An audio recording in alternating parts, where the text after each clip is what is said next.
Gobierno y sociedad, en diálogo constante, hablando de política con Roberto Trad.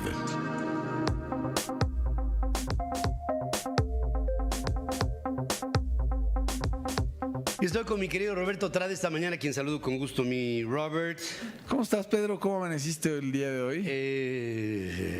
Sorprendido. Frío, es rico, ¿no? Qué bonito es el otoño en esta ciudad, ¿no? Lástima del polvo que deja la hojarasca, porque pero fíjate, todos los niños andan con tos. Ahora que estuve en Washington, ya ves, tú conoces bien ahí cómo se pone, ¿no? Precioso. Con esos árboles rojos y amarillos. Y muchas hojas, pero no sé, la atmósfera es totalmente diferente, ¿eh? Bueno, primero, Washington es una ciudad que tiene una política de movilidad y ambiental totalmente diferente a la que tiene la Ciudad de México. Así es. Allá no puedes usar tu coche, es carísimo usar el coche, ¿no? Hay un impuesto al uso del automóvil muy alto, y un transporte público eficiente y barato. Y harto Uber. Harto Uber, ¿no? Así es. ¿Cómo estás, Pedro? Pues bueno, bien. Pedro, aquí, pues vámonos a Washington, ¿no? No es cierto. Bueno, hoy tenemos la reflexión sobre la encuesta que tomamos cada semana con Carlos Pena y con Roy Campos de T-Research y de Consulta Mitofsky, respectivamente, aquí en el Instituto de Comunicación Estratégica, Pedro. Y esta semana, la semana pasada, recuerdas que comentamos que el presidente ya había roto la barrera de los 60 puntos. ¿Qué quiere decir esto? Que la aprobación presidencial ya estaba abajo de los 60 puntos. No quiere decir que estemos reprobando al presidente, nada. Quiere decir que 60% de los mexicanos aprobaban al presidente y eso dejó de pasar, ¿no? La semana pasada llegó a 59, este viernes llegó al 57 la aprobación del presidente. Quiero poner esto en perspectiva. Desde que iniciamos las mediciones, Pedro, con esta encuesta, con esta metodología, teníamos al presidente en 64 puntos. Esto fue despuesito, durante el informe presidencial, durante el primer informe presidencial, tenemos al presidente en 64 puntos. Hoy lo tenemos en 57, es decir que en 2 meses bajó 7 puntos porcentuales en su aprobación, ¿no? Y esto pasó las últimas 2 semanas. La verdad es que esto pasó las últimas 2 semanas primero por la percepción de inseguridad. En la percepción de inseguridad, Pedro, el presidente se cayó esta semana una vez más a 49%, venía de 48 la semana pasada y de 46 la semana antepasada. La gente que sentía que había menos seguridad y la gente que siente que hay más seguridad viene cayendo se ha mantenido en 42 puntos, ¿no? Entonces, ¿qué quiere decir esto, Pedro? Que cada vez más personas sienten que hay más inseguridad. Y esto pues lo hemos venido reportando semana a semana. Ahora, ¿qué es diferente en esta ocasión, Pedro? Como recordará el auditorio, tenemos 4 mediciones. La medición de seguridad, la medición de corrupción, la medición de empleo y la medición de pobreza. Durante los 2 meses, la medición de seguridad hemos visto que es estable, se cayó los últimos 15 días. La medición de mejoramiento en empleo se ha mantenido estable. Vemos que hay un ligero repunte en las últimas 2 semanas, producto de la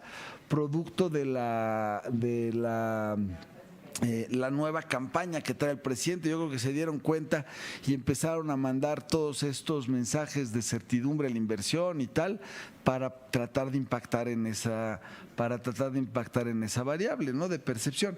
Pero lo que sí veo, Pedro, peligroso para el presidente de la República es que por primera vez, desde que medimos esto, empieza a caerse la percepción de que hay menos corrupción que en los años anteriores, que en los sexenios anteriores. Es decir, a partir de lo de Evo Morales, inicia una nueva conversación en el país, Pedro, en donde la gente empieza a cuestionar si esta presidencia es más o menos corrupta que las anteriores. Y no hablo de la mayoría de la gente, tampoco hay que, tampoco para que los anti-López Obradoristas echen campanas al vuelo.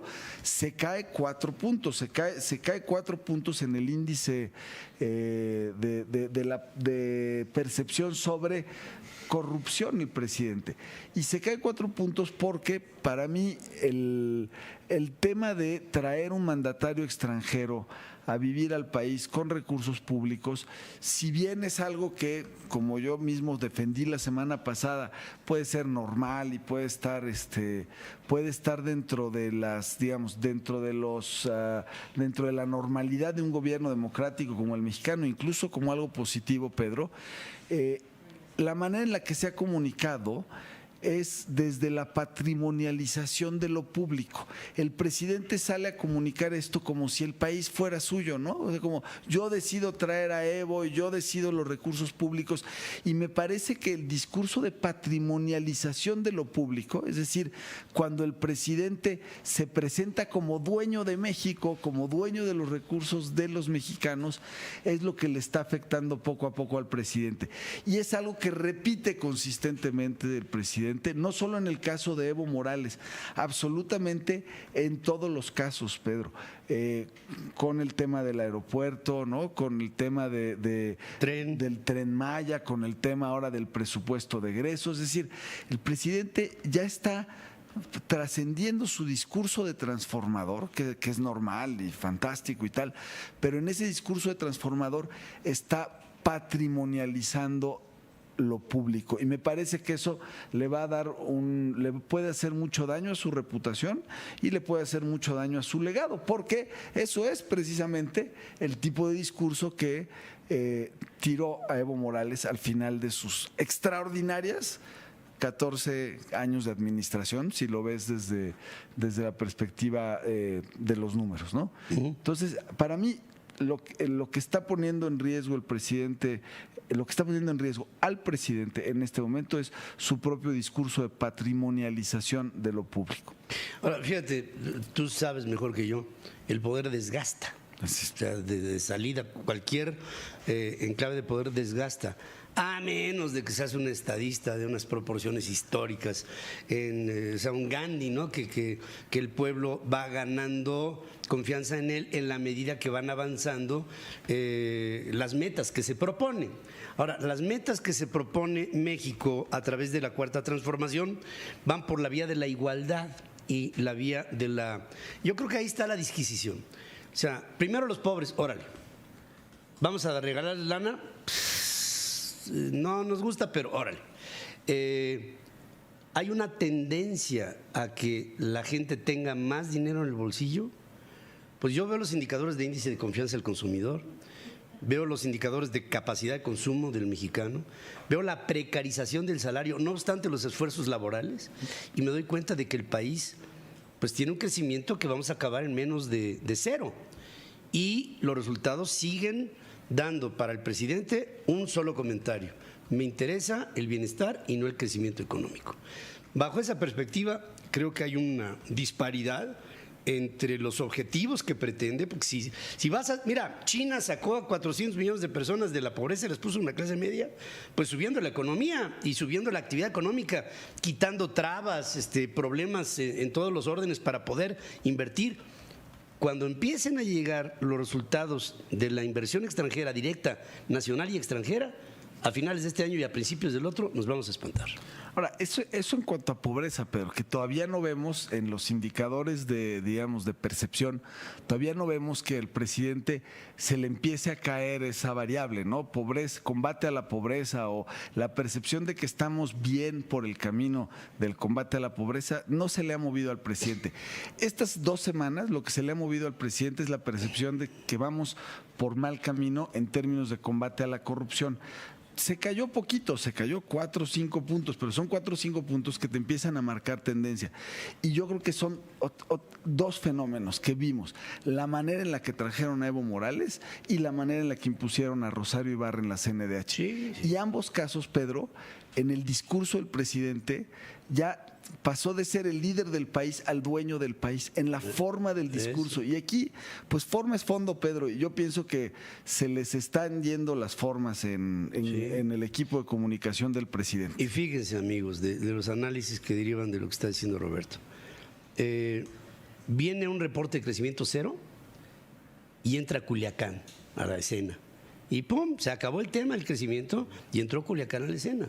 Después viene una perspectiva dicha por Banco de México de que podemos acabar en números negativos y viene Evo. Entonces, todo el tema económico, pues obviamente no es que sean cortinas de humo, no, simplemente son eventos que están ocurriendo de manera simultánea y que ante los medios de comunicación hay prioridades. Nosotros aquí hemos dado un énfasis en Central de aguas, ya no estamos creciendo, ya estamos decreciendo, ya estamos en números negativos, no se ha firmado el TMEC, que esa es otra. Y luego aparte, reprueba Estados Unidos a Evo y el presidente de México lo aprueba, reprueba a Evo el presidente de Brasil y México lo reprueba, la comunidad internacional tiene una opinión sobre Evo y nosotros le damos asilo. Pues anda, vete de aquí hasta Navidad, vamos a ver qué es lo que va a pasar, pero por lo pronto estos 7 puntos abajo de la aprobación del presidente me llevan a que el poder desgasta, dicho para López Obrador o para cualquiera para el caso. Así es. Yo creo que ahí estamos, digamos, dentro de la norma. Yo creo que vienen números más, variables más contundentes cuando empecemos a darnos cuenta de la realidad económica que estamos viviendo los mexicanos. Y por eso decía ayer Slim con mucha cautela, esto necesita una sacudida, porque necesita una sacudida.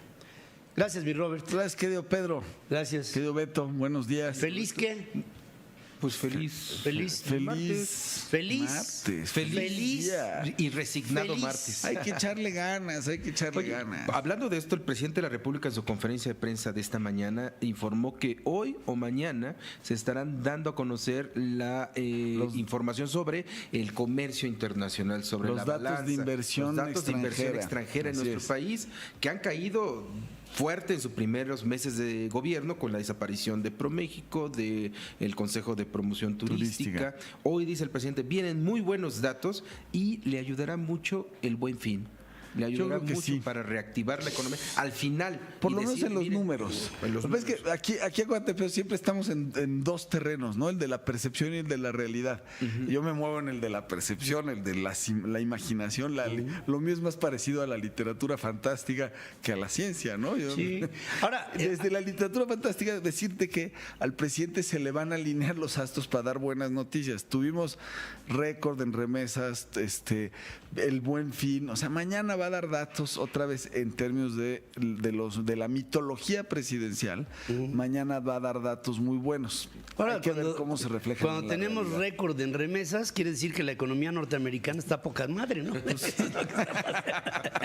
Por eso la balanza comercial va a salir súper bien. Pues sí, pues sí. Ahora, bueno, en fin, hay tanto. Pemex, ¿no? Pemex es una desgracia, los números que acaba de dar Pemex es una catástrofe lo que está pasando ahí. Ahora sí que la gallina de los huevos de oro post-mortem está dando pésimos resultados. Gracias, Ni Miguel. pa' caldo. Ni para Nos caldo. la vamos a echar en caldo. Ni para un caldo. Vamos a un corte. Aquí, gracias, mi Robert. Gracias, Pedro. Gracias, Roberto Trat, como siempre, con su análisis, siempre pertinente sobre lo que está pasando en términos de percepción. Regresamos después de esta breve pausa.